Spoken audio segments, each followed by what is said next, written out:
اعوذ باللہ من الشیطان الرجیم، بسم اللہ الرحمن الرحیم، اللہم صلی علی محمد و آل محمد۔ لب کھول کے آزاد ہو تم۔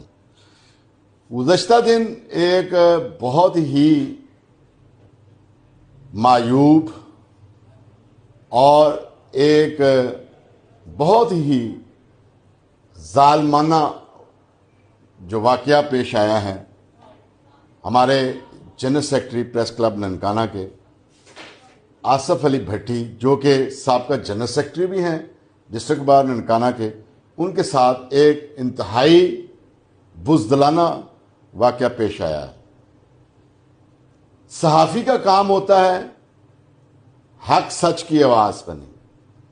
ہم اپنا کام کرتے ہیں، ہماری کسی سے کوئی دشمنی نہیں ہوتی، ہم نے حقائق کو منظر عام پر لانا ہوتا ہے اور احکام بالا تک عوام کی اور مظلوموں کی آواز جو ہے وہ پہنچانی ہوتی ہے۔ صحافی کی کسی کے ساتھ کوئی ذاتی دشمنی نہیں ہوتی۔ تو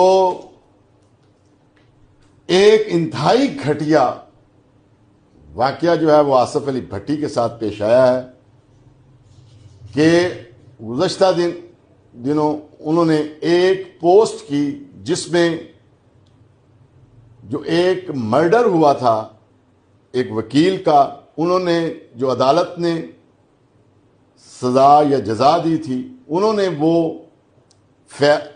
عدالت کا فیصلہ جو ہے وہ منون جو ہے وہ صحافتی اصول پر مبنی رپورٹ جو ہے وہ فیس بک پر اپلوڈ کر دی تھی، اور جیسے ہی انہوں نے وہ رپورٹ جو ہے وہ صحافتی اصولوں کو پورا کرتے ہوئے فیس بک پر لوڈ کی تو شام کے وقت دو اعلیٰ وکیل، ان میں ایک رائے شجر عباس جو کہ سابقہ جنرل سیکرٹری ہیں ڈسٹرکٹ بار ننکانہ، اور ملک زمان کے سامنے ان کو ایک کال آئی ان نون نمبر سے۔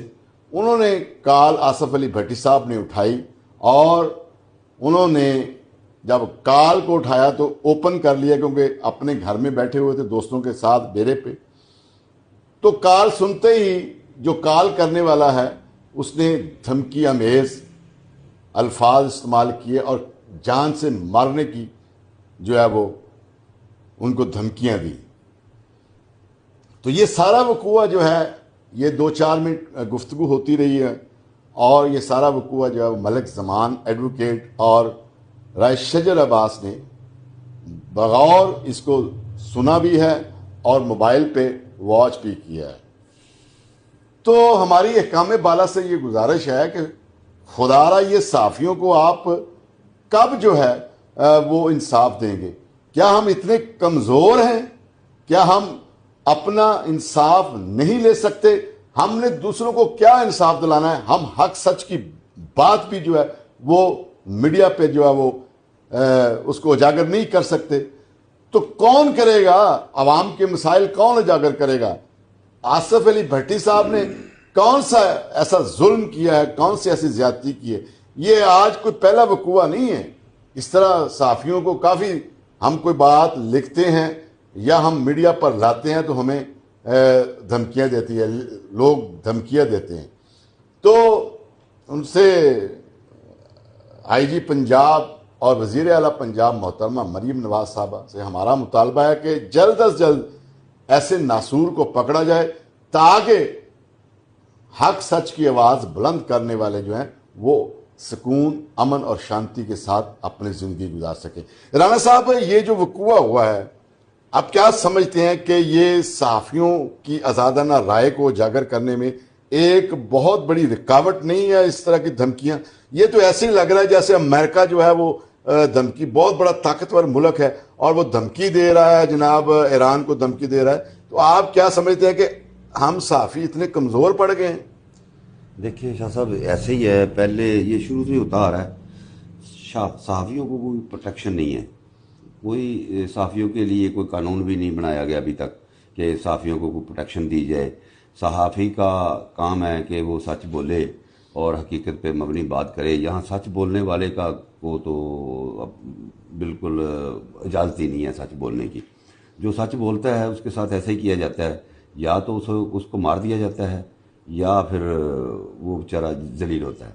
صحافیوں کے لیے کوئی قانون بننا چاہیے اور صحافیوں کو پروٹیکشن ملنی چاہیے. یہ پروٹیکشن کا قانون تو بنا ہے, ایف آئی آر بھی درج ہو گئی ہے, ایف آئی آر بھی درج ہو گئی ہے, لیکن کیا اس طرح کا وقوع اگر ہم لوگ صحافی 200 صحافی تقریباً ننکانہ میں رجسٹرڈ صحافی ہیں اور سارے صحافی باعث حیثیت ہیں, اس طرح کے لوگ اگر قاتل لوگ اگر دھمکیاں دینا شروع کر دیں تو ہم صحافت تو کر بیٹھے. نہیں اصل یہی ہے نا جی, ایف آئی آر تو عام بندے کی بھی ہو جاتی ہے جس کا وہ ہاتھ پڑتا ہے. یہ تو سارے صحافی اکٹھے ہوئے ہیں, صرف ایف آئی آر ہونا تو نہیں نا ٹھیک ہے.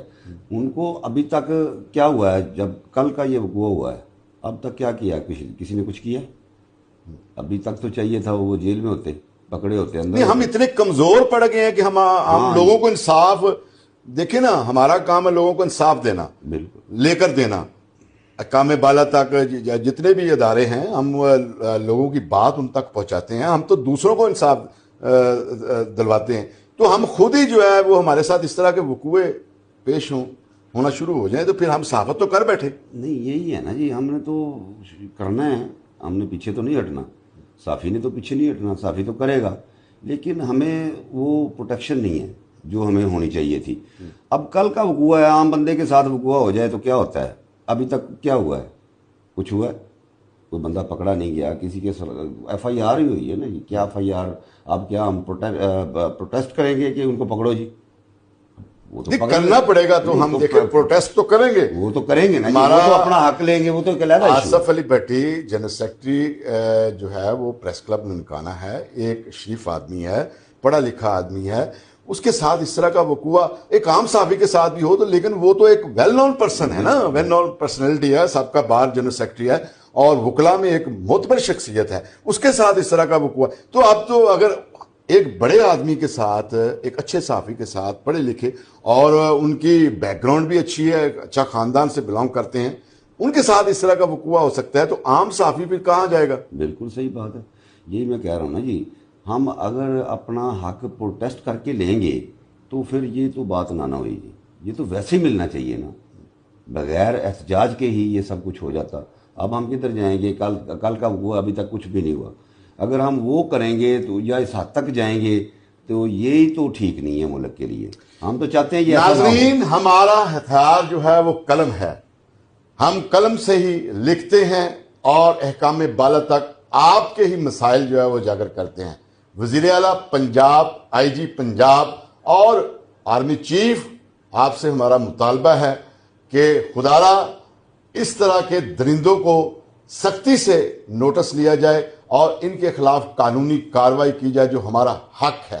ہم اپنا حق لینا جانتے ہیں, ہم اتنے کمزور نہیں ہیں, لیکن پڑھے لکھے لوگ جو ہے وہ قانون کو ہاتھ میں نہیں لیتے. لیکن اگر اس طرح ہی چلتا رہا تو ہماری قلم پھر کیا انصاف لکھے گی, کیا ہم جو ہے وہ دوسروں کو انصاف لے کر دیں گے, جبکہ ہم خود جو ہے وہ مظلوم بنے ہوئے ہیں اس وقت اور ہمارے ساتھ ظلم ہوا ہے. آصف علی بھٹی, میں آپ کو اس CT56 کے پلیٹ فارم سے, میں اور رانا مکھن صاحب آپ کے شانہ بشانہ, اور میرے گروپ کے جتنے دوست بھی ہیں شاہین گروپ آف جرنلسٹ کے, وہ آپ کے ساتھ شانہ بشانہ کھڑے ہیں, اور جہاں آپ